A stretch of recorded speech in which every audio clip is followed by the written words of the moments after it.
저는 오늘 우리는 하나님의 백성입니다. 출애굽기 강의 15번째로 내가 내 백성과 내 백성 사이에 구별을 두리니 라는 제목으로 하나님 말씀 증거하도록 하겠습니다.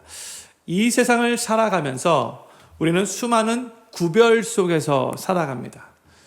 부모는 위험한 길과 안전한 길을 구별하여 자녀를 안전한 길로 인도하죠. 의사는 병든 부위와 건강한 부위를 구별하여 환자를 정성껏 치료합니다.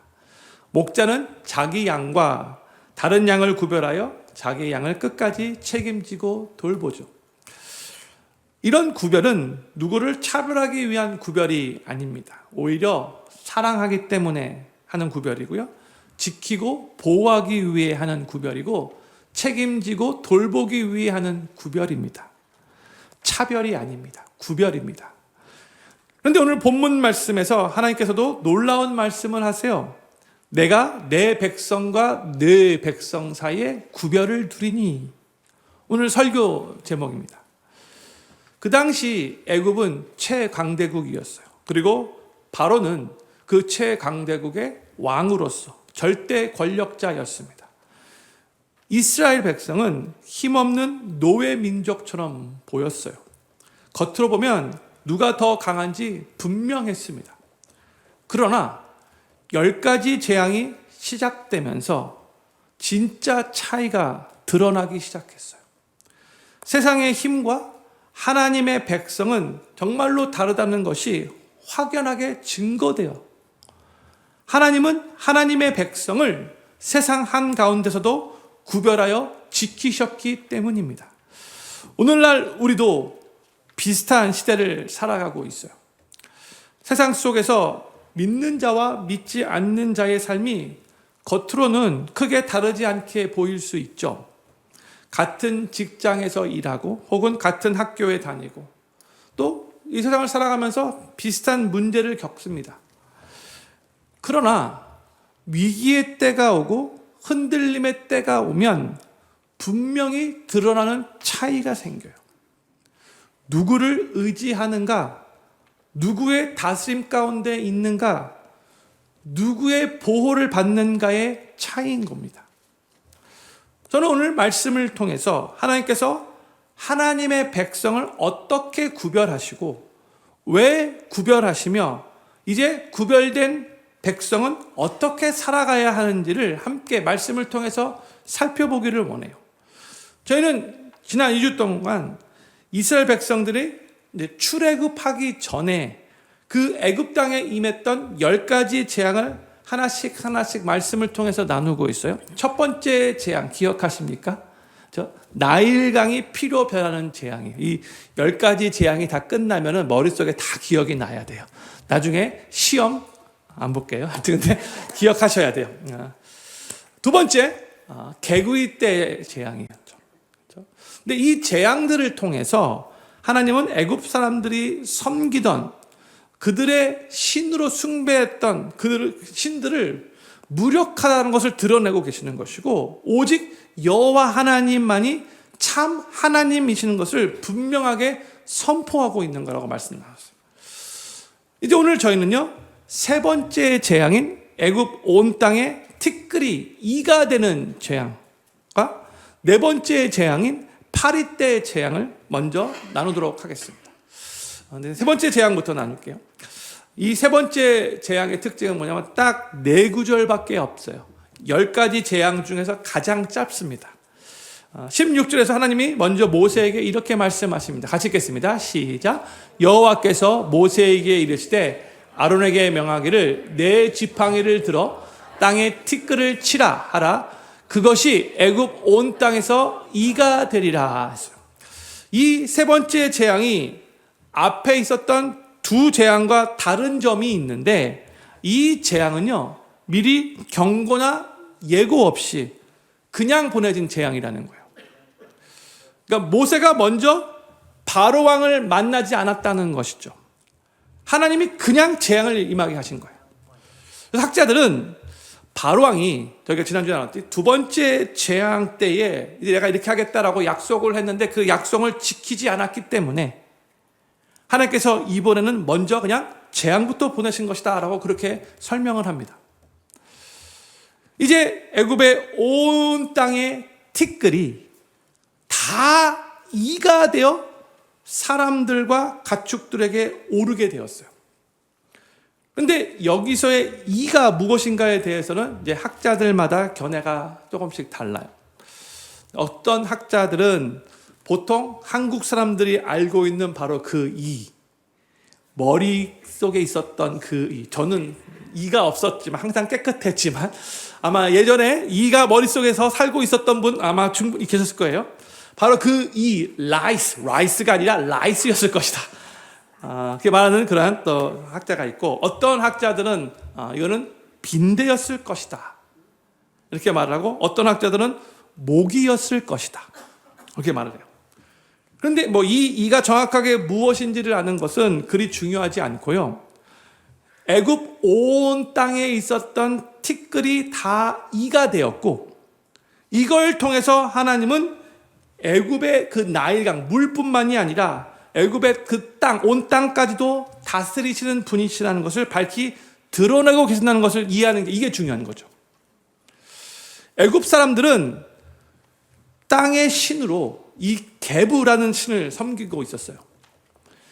하나님은 사람들과 생축을 괴롭게 하는 이 일을 애굽의 온 땅으로부터 올라오게 함으로써 이 게부 신에게 이 애굽 사람들을 큰 반감을 갖게 만드신 거죠.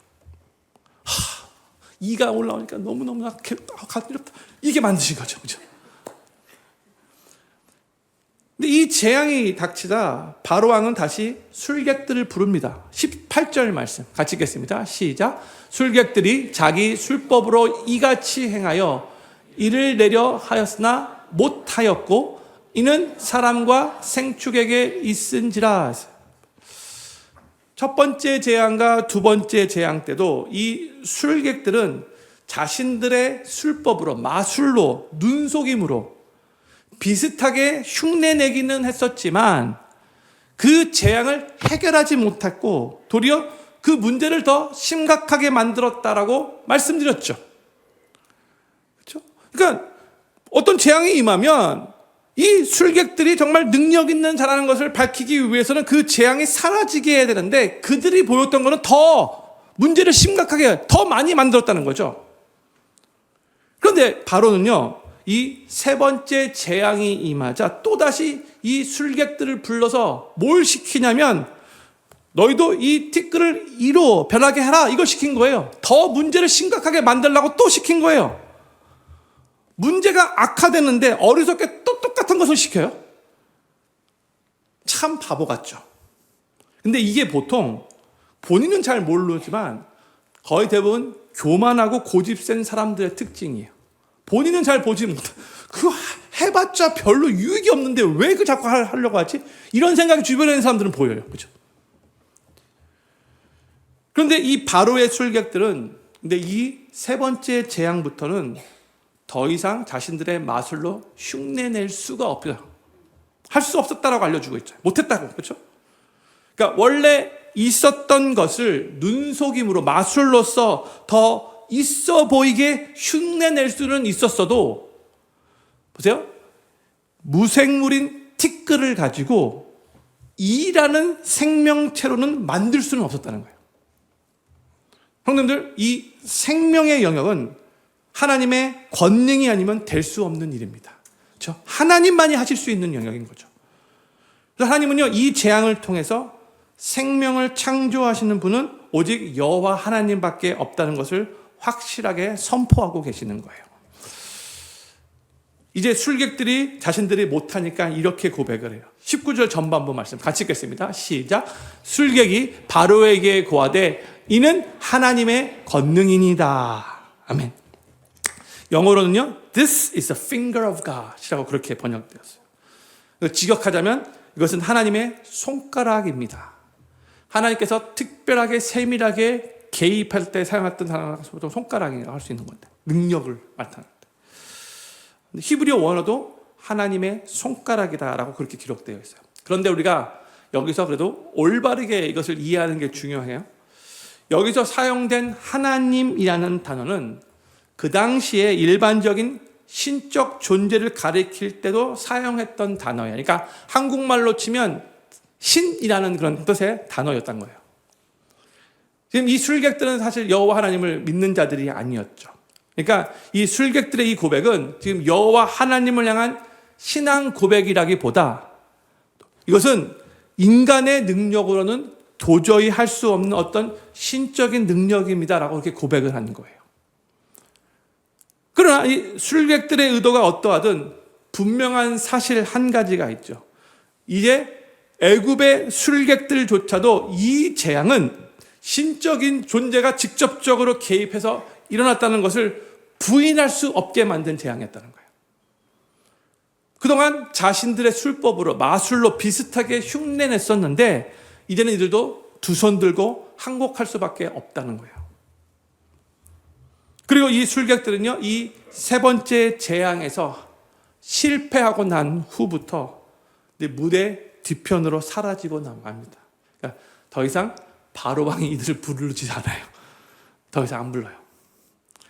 그런데 성도님들, 술객들이 이렇게 이는 하나님의 권능이다라고 고백했는데 그 말을 옆에서 들었던 바로왕은 어떻게 반응을 했을까요?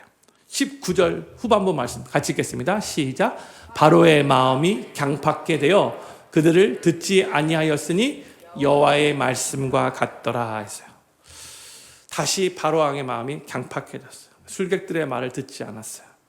자기가 세운 어드바이저들이었는데 그 어드바이저들이 이것은 인간의 능력을 넘어선 신적인 영역입니다. 신적인 능력입니다. 라고 고백을 했음에도 불구하고 바로는 그들의 말을 듣지 않았다는 거예요.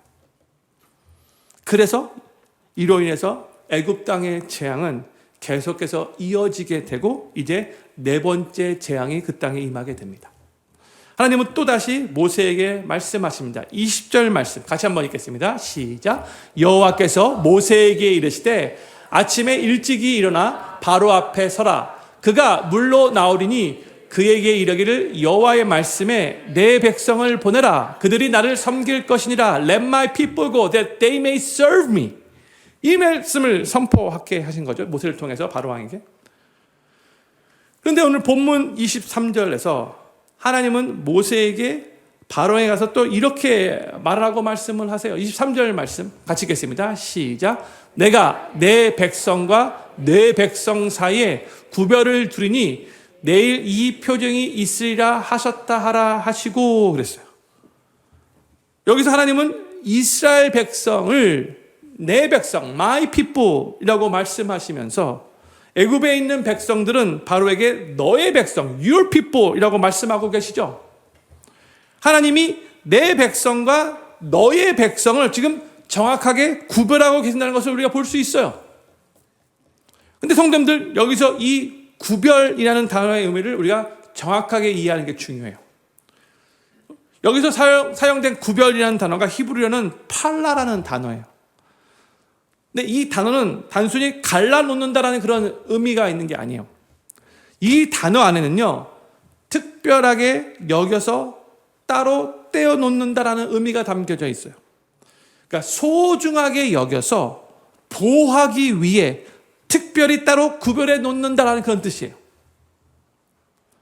그렇기 때문에 오늘 본문 22절 말씀의 의미가 더욱더 분명해지는 거예요. 22절 말씀 같이 읽겠습니다. 시작. 그날에 내가 내 백성에 거하는 고센 땅을 구별하여 그곳에는 파릴 데가 없게 하리니 이로 말미암아 나는 세상 중에 여호와인 줄을 내가 알게 될 것이라 했어요. 하나님께서 뭐라고 말씀하세요? 내 백성이 살고 있는 이 고센 땅에는 파릴 때가 임하지 않게 할 것이다.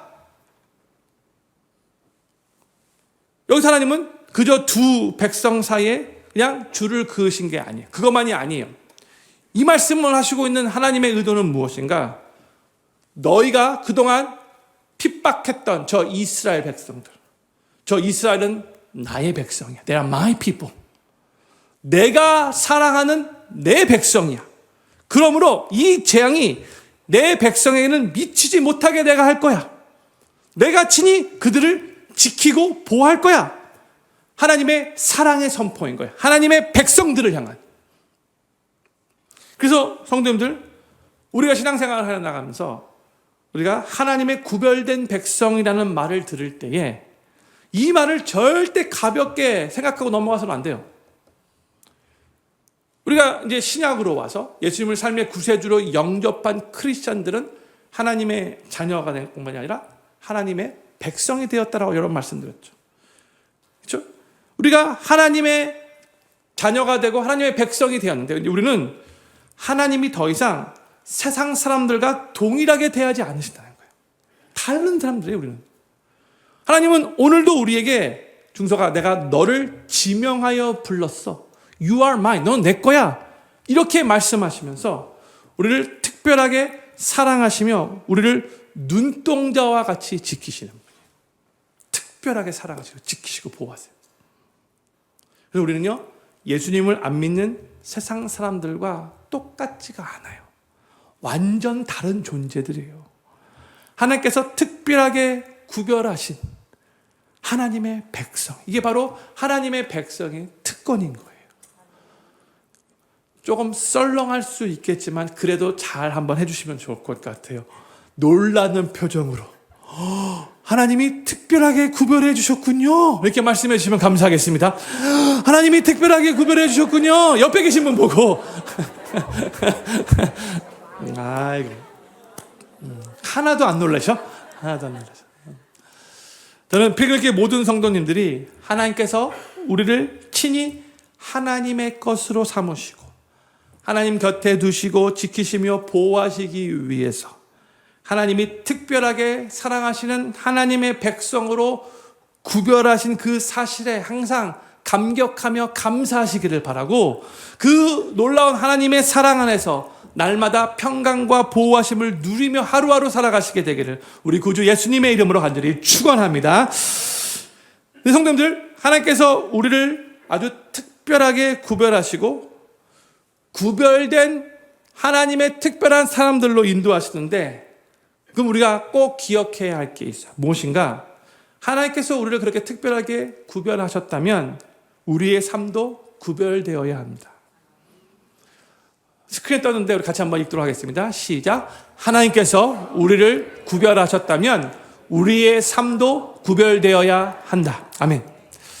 하나님은 우리를 세상 사람들과 다르게 구별하여 부르셨는데 우리가 사는 모습이 만약 세상 사람들과 똑같다면 그것은 하나님께서 우리를 불러주신 하나님의 백성 삼아주신 그 부르심을 헛되게 만든 일이라고 할 수 있죠. 우리가 먼저 올바르게 알아야 할 것이 있는데 하나님의 백성으로 이 세상에서 구별된 삶을 살라는 이 말은요, 세상으로부터 도피하라는 말이 아니죠. 다 알고 계실 거예요. 세상으로부터 분리되어서 따로 떨어져 살라는 말이 아니에요. 저 기도원에 들어가서 혼자 살라 그런 뜻이 아닙니다. 아시죠? 다 아시죠? 오히려 세상 한가운데 살아가되 세상에 동화되지 않고 세상에 물들지 않고 도리어 세상의 가치관에 도전하며 이 세상을 하나님 나라의 가치로 변화시키는 삶을 사는 것, 그게 바로 하나님 안에서 구별된 삶을 살아가는 것이에요. 그런데 성도님들, 또 하나 우리가 또 기억해야 될 게 있어요. 하나님의 백성으로 구별된 삶을 살아야 한다는 이 의미는 외형적인 구별이 아니라 내면적인 구별을 의미하는 거예요. 그렇죠? 옷을 다르게 입고 머리 모양을 다르게 하라는 그런 외형적인 구별이 아니고요. 우리의 인격과 우리의 성품이, 우리의 가치관과 우리의 삶의 목적이 세상과 달라야 한다는 그런 뜻이에요.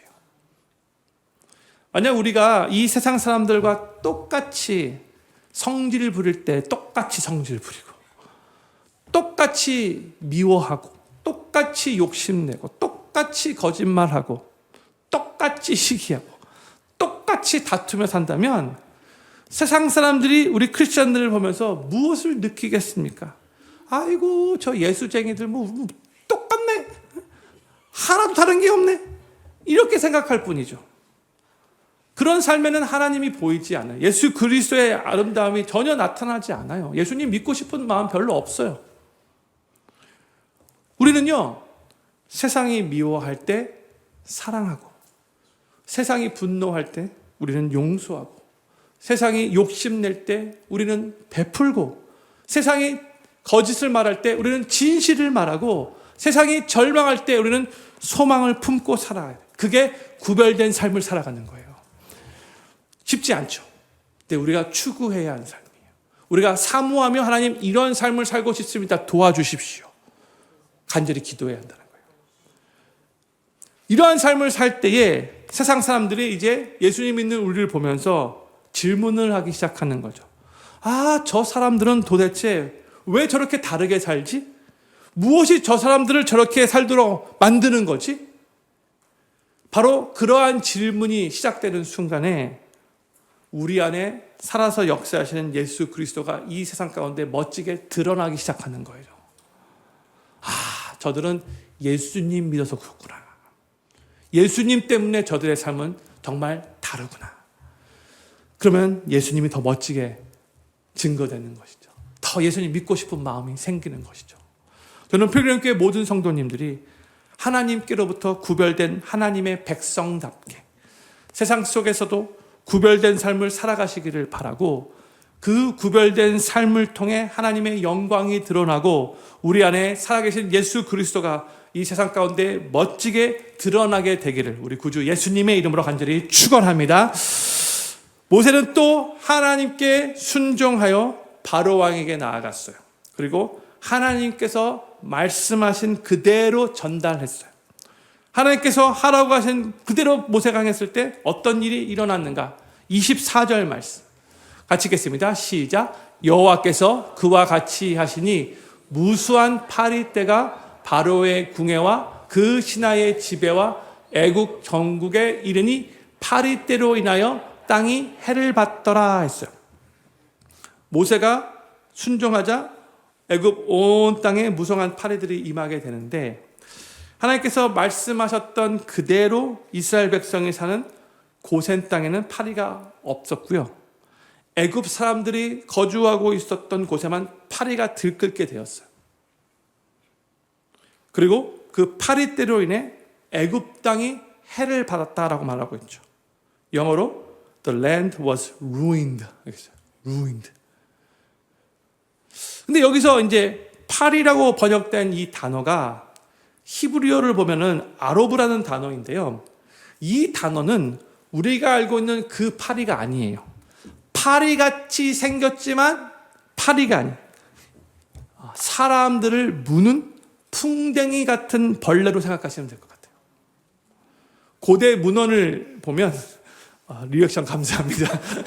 제가 알바생 몇 명 심어놨어요. 고대 문헌을 보면 이 아로브라는 단어가 사람들을 무는 그 풍뎅이 같은 벌레로 가리킬 때 사용되고 있기 때문에 그래요.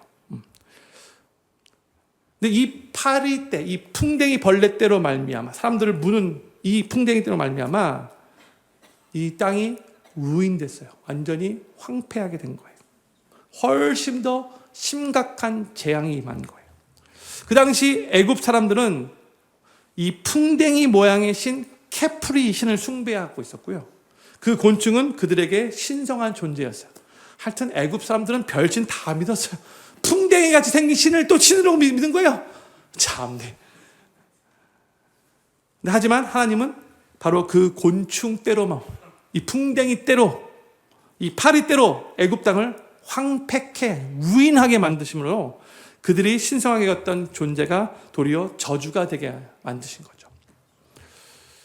근데 성도님들, 여기서 우리가 주목해야 할 것은 하나님께서 일찍이 말씀하셨던 대로 애굽 전국이 파리떼로 황폐해지고 루인되고 있던 그 순간에도 이스라엘 백성들이 살고 있었던 그 고센 땅만은 평안했다는 사실인 거예요. 너무 감사하죠.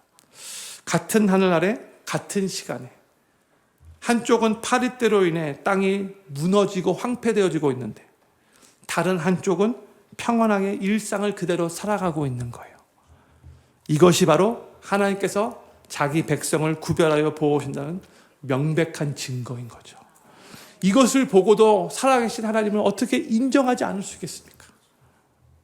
성도님들, 하나님의 백성으로 산다는 것은 바로 이런 거예요. 세상이 흔들려도 하나님의 백성은 흔들리지 않고, 세상이 황폐되어질 때에도 하나님의 백성에는 평강이 임하는 거예요. 그리고 이 네 번째 재앙에서 한 가지 더 흥미로운 점이 있는데 뭐냐면, 이전에 세 번의 재앙에서는 하나님께서 모세의 지팡이나 이 아론의 지팡이를 사용하셔서 이적을 일으키셨는데, 이번 네 번째 재앙에서는 이 지팡이에 대한 언급이 없어요. 그러니까 하나님이 지팡이 없이도, 지팡이를 사용하지 않고 하나님의 능력을 나타나게 하신 거죠. 이것은요, 하나님의 능력의 원천이 지팡이가 아니라 하나님 자신이라는 것을 알려주고 있는 거예요. 지팡이는 하나님께서 그저 잠시 사용하시는 도구일 뿐이지 그 지팡이 자체에 어떤 능력이 있는 게 아니라는 거죠. 하나님께서 계속해서 예를 들어서 이런 지팡이를 계속해서 사용하시면 우리 인간들은 또 연약해져가지고 그 지팡이에 무슨 신성한 능력이 있는가 보다 착각하잖아요. 그러지 말라는 거예요. 우리가 하나님 백성으로서 꼭 분별해야 할 것이 있는데, 하나님께서 사용하시는 도구를 능력의 원적으로 착각해서는 안 되는 겁니다.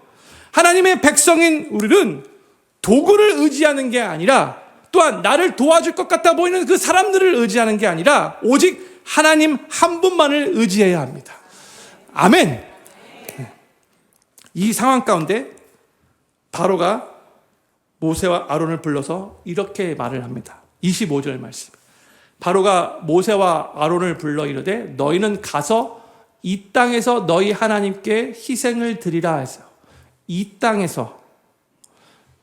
지금 바로가 애굽 땅 안에 문제가 너무나 심각해지니까 너희는 이제 하나님께 예배를 드리는데, 근데 이 땅에서 드려라라고 그렇게 말하고 있는 거죠. 지금 이 바로 왕이 모세에게 타협을 시도해 오고 있는 거예요. 근데 성도님들, 바로의 이 제안은 하나님이 원래 말씀하신 내용과 완전 달라요. 모세가 바로를 처음 만났을 때 하나님의 메시지를 이렇게 전달했었죠. 출애굽기 5장 3절이에요. 그들이 가로되 히브리인의 하나님이 우리에게 나타나셨은즉 우리가 사흘길쯤 광야에 가서 우리 하나님 여호와께 희생을 드리려 하오니 가기를 허락하소서.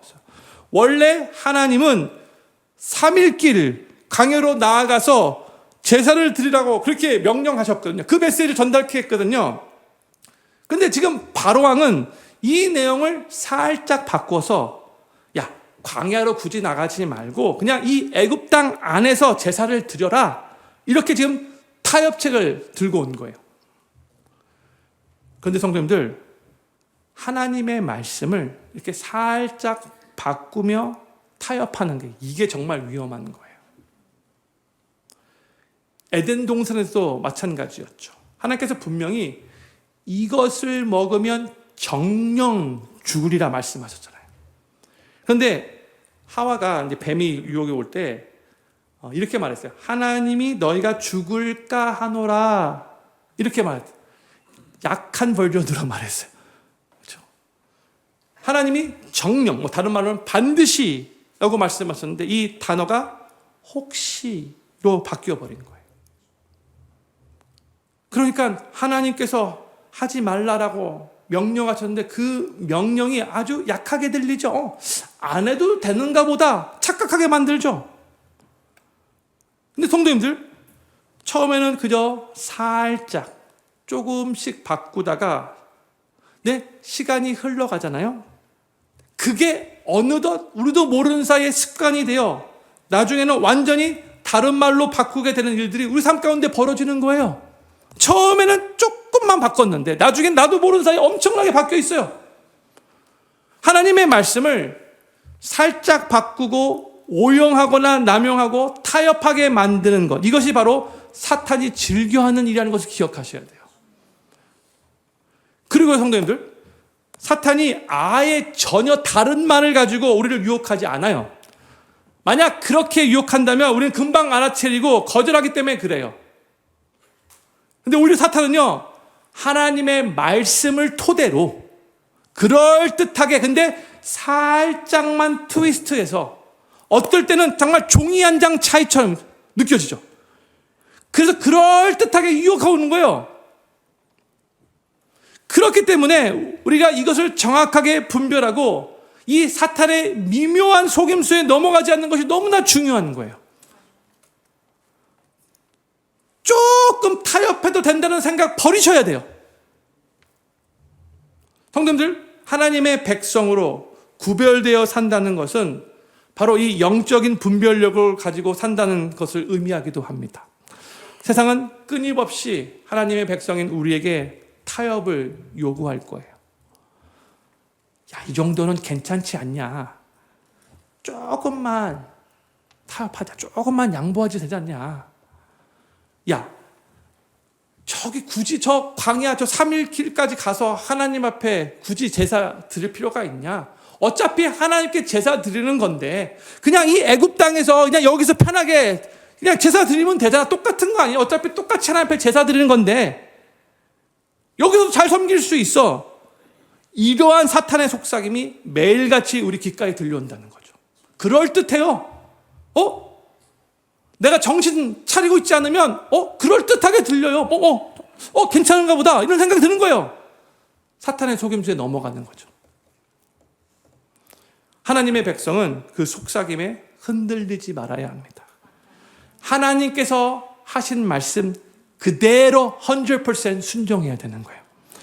세상의 가치관에 적당히 타협하지 않고 하나님의 말씀 조금도 가감하지 않고 그 말씀 그대로 붙들고 살아가는 것이 바로 하나님의 백성으로의 구별된 삶을 사는 것인 것을 기억하시기 바랍니다. 우리가 그런 삶을 추구하며 살아야 되는 거예요. 그렇기 때문에 우리가 매일 하나님의 말씀을 읽고 묵상하는 것이죠. 하나님 말씀 가까이 해야 하는 것이죠. 말씀을 깊이 알고 말씀에 깊이 뿌리내는 성도들만이 이 세상의 미묘한 유혹과 타협과 속삭임 앞에서 분별하고 정확하게 흔들리지 않고 굳건히 설 수 있기 때문에 그런 거예요. 저는 필그림교회 모든 성도님들이 하나님께서 우리에게 주신 그 말씀, 이 하나님의 생명의 말씀 조금 더 가감하지 않고 그대로 붙들고 이 세상의 미묘한 타협의 그 속삭임을 정확하게 분별하면서 하나님의 구별된 백성답게 흔들림 없이 굳건히 서서 세상이 황폐할 때에도 하나님 안에서 누리는 그 평강과 보호하심으로 날마다 풍성한 삶을 살아가시며 말씀으로 승리하는 삶을 살아가시게 되기를 우리 구주 예수님의 이름으로 간절히 축원합니다. 바로의 제안을 듣고 이제 모세는 분명하게 하나님의 말씀을 다시 전달합니다. 26절 27절 말씀이에요. 모세가 가로되 그리함은 불가하니이다. 뭐라고 말하는 거예요? No way, Pharaoh! 말하고 있는 거예요.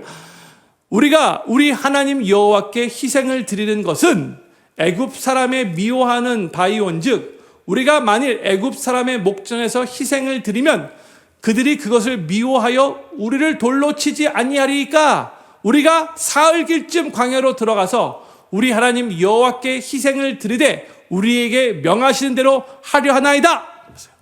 하나님께서 우리에게 명하신 대로 우리 할 겁니다. 이렇게 말하고 있는 거죠. 근데 여기서 모세는 자기 형 아론을 대언자로 사용하지 않고 지금 모세가 직접 담대하게 선포하고 있어요. 모세가 어떤 사람이었죠? 나는 입이 둔한 사람인데. 그래서 형 아론이 그동안 계속해서 대신 말해줬잖아. 스포크스퍼슨으로. 자꾸 뒤로 뺐었는데 근데 지금요 바로왕 앞에 서서 분명하게 담대하게 No way! 우리는 하나님이 명하신 대로 그대로 할 겁니다. 담대하게 전하고 있어요. 지금 모세도요 이 재앙들을 함께 경험해 나가면서 지금 하나님을 더욱더 깊이 알아가고 있는 것이고 하나님을 알아가면 알아갈수록 점점 더 담대한 모습으로 멋진 모습으로 변화되고 있는 것이죠. 그렇죠? 이 모세의 말에 바로가 이제 한 발 물러서면서 이렇게 말을 해요. 28절 말씀. 바로가 가로되 내가 너희를 보내리니 너희가 너희 하나님 여호와께 광야에서 희생을 드릴 것이나 너무 멀리는 가지 말라. 그런즉 너희는 나를 위하여 기도하라. 좀 통쾌하죠? 여기서 바로가 내가 너희를 보낼 것이다. 근데 너무 멀리 가지 마라. 이렇게 말하고 있어요.